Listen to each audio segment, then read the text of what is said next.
last year was kind of brought to my attention, and it has really been helpful to me in sanctification. When I look at my life over the last 35 years, when I was younger, I thought I would have been further along than I am right now. I really thought I would be more like Christ than I am.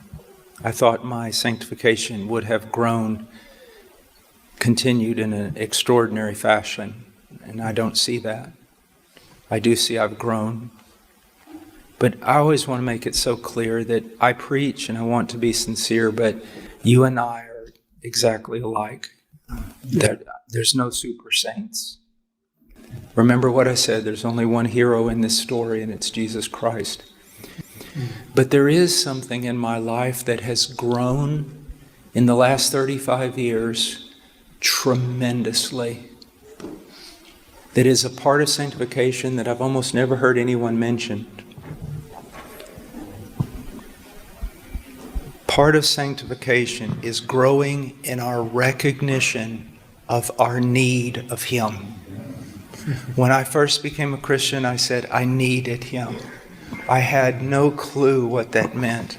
Over the years, because of my weakness, because of seeing that I didn't become all that I had hoped I would become, there is one thing that has grown in me and I've become so convinced of, that it is 100% everything is Jesus Christ and His grace. Absolutely everything, that His atonement was sufficient. And I recognize that. And there's one statement that John Newton made in the only hymn that is, to me, he basically says, I will have one boast above all other Christians. And you take all the other Christians in heaven, and I will have something to boast about more than all of them.